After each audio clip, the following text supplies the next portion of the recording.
you ask for something, it will be given to you, right? It's a very strange idea, but I like that idea a lot, and I believe, in my experience, that has been true, if it was that I wanted what I was asking for, because that's the real issue, right? Because the question is, if you want something, what does it mean to want it? And what it means is to sacrifice whatever is necessary to get it, because otherwise you don't want it. And so there's an equation here, and I'm not claiming its ultimate accuracy, but the equation is something like, you don't want it unless you're willing to sacrifice for it. And if you don't want it, you're not going to get it, because you're scattered. But if you do want it and you make the proper sacrifices, then God only knows what might happen. And that's see, one of the things I really like about the existential philosophers is their emphasis on personal responsibility. Many of them had an emphasis on the role that people had in shaping their own destiny. For the existentialists, and I think this was a consequence of the religious substructure of philosophical thinking, it was self-evident that life was tragic and bitter. And then, fair enough, but that isn't where it ended. The next issue was, well, there are better and worse ways of dealing with that, and the better way of dealing with the fact that life is tragic and bitter is to posit the self you could be and live authentically in relationship to that. And then the next issue, and this is something Kierkegaard talked about, particularly when he talked about the necessity of being a knight of faith, is that the thing is, and this is, I think, part of life that's the intractable adventure. No one can take the adventure of life away from you. They can't do it with good advice, for example, because no one can demonstrate to you that if you straighten yourself out and aim at what you want and make the proper sacrifices, that your life will turn out in the manner that you might want it to turn out.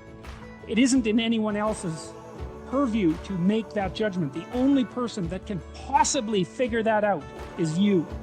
It's something that can't be stolen from you. I would say it's your destiny. It's a destiny that cannot be stolen from you. And you can forego it. You can say, well, I'm not willing to put in the effort, because what if I fail? Well, first of all, if you don't put in the effort, you will fail, because life is hard. And it takes everything out of you to do it properly. So you will fail. And if you make the proper sacrifices, you might fail. That's why I like the ambiguity in the story of Cain and Abel, because we're never really told why God rejects Cain's offerings. There's hints that Cain maybe isn't doing as good a job as he should, and he certainly gets bitter about it, but there's no smoking pistol. It doesn't say, well, Cain is a bad guy, and he made terrible sacrifices, so God rejected him. You never know. Cain might have been working pretty damn hard and things still didn't work out for him. And I think that ambiguity is appropriate in the story, because that ambiguity is in life. You'd be a fool to say that everything always works out for everyone if they just do things right. I mean, I think that's a very careless thing to say, given how much tragedy and catastrophe there is in the world and how much of it seems to be undeserved. But that still has very little bearing, I think, on your own individual adventure and the necessity for opening the door to who you could be, and the necessity to do that seriously.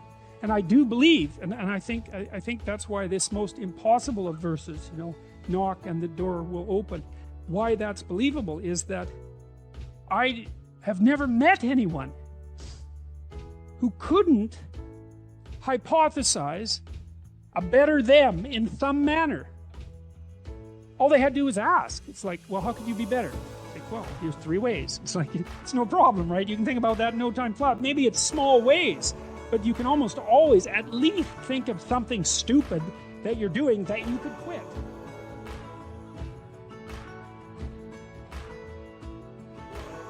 There's an idea that Jung developed about the trickster and the jester, the comedian, right? The trickster is the precursor to the savior. That's one of the things I learned from Jung that was just, it's so unlikely. You'd never think that. It's so amazing that might be the case. But the satirical and the ironic and the troublemaker, the comedian, the fool is the precursor to the savior. Why? Because you're a fool when you start something new. And so if you're not willing to be a fool, then you'll never start anything new. And if you never start anything new, then you won't develop. And so The willingness to be a fool is the precursor to transformation. And that's the same as humility. And so if you're going to write your destiny, you can do a bad first job. You're going to get smarter as you move forward. That's the thing, is that so something beckons to you. That's what happens here. Maybe the star that Geppetto wished on was the wrong damn star. But at least it was a star, right? At least it was in the sky. At least it moved him forward. And so you say in your life, well, something grips you and fills you with interest. And you think, well, should I do that? And the answer is, if not that, then something. What if it's a mistake? It's a mistake. Rest assured. What do you know? You're going to stumble around, right? And what's going to happen is this.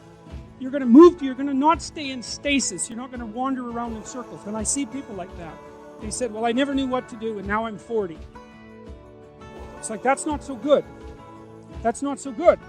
And you might say, well, and there is a literature, too, that suggests that people are a lot more unhappy when they look back on their lives about the things they didn't do than they are about the mistakes they made while they were doing things. And so that's really worth thinking about, too, because there's redemptive mistakes. And a redemptive mistake would be a mistake that you make when you go out and try to do something. You know, you think, okay, I'm going to try to do this. And you're not good at it. You make a bunch of mistakes. It's like, what's the consequence if you pay attention? You're not quite so stupid anymore. That's the thing, is you've been informed by the results of your errors. And so what happens is you follow the beacon, you follow the light. And you're blind, so you don't know where the light is. It's dimly apprehended only, and you're afraid to follow it. But you decide to take some stumbling steps towards it. And as you take stumbling steps towards it, you become illuminated and enlightened and informed because of the nature of your experience, because you're pushing yourself beyond where you are, and you're going into the country that you have not yet been in, and you learn something. And so what happens then is the star moves. You move 10 feet towards it, and you think, no, that's not right. I didn't get it right. It isn't there. It's actually there. And so then you see it somewhere else, and you shift yourself slightly, and you move forward. And that's what happens, is that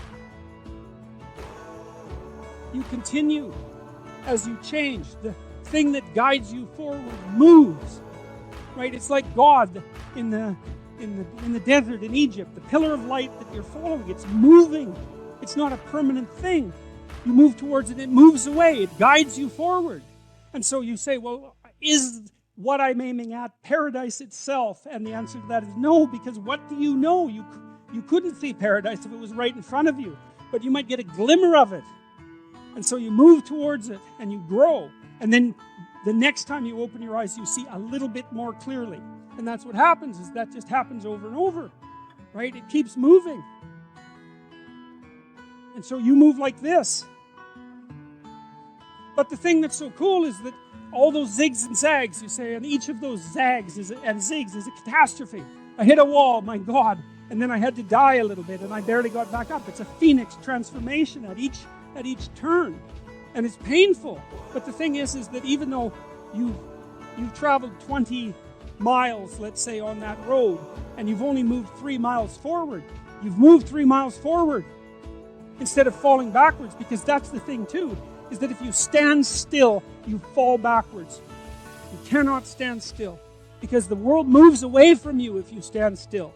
And there's no stasis, there's only backwards. And so if you're not moving forwards, then you're moving backwards. And that's more of the underlying truth of the Matthew principle. To those who have everything, more will be given. From those who have nothing, everything will be taken. It's a warning. Do not stay in one place.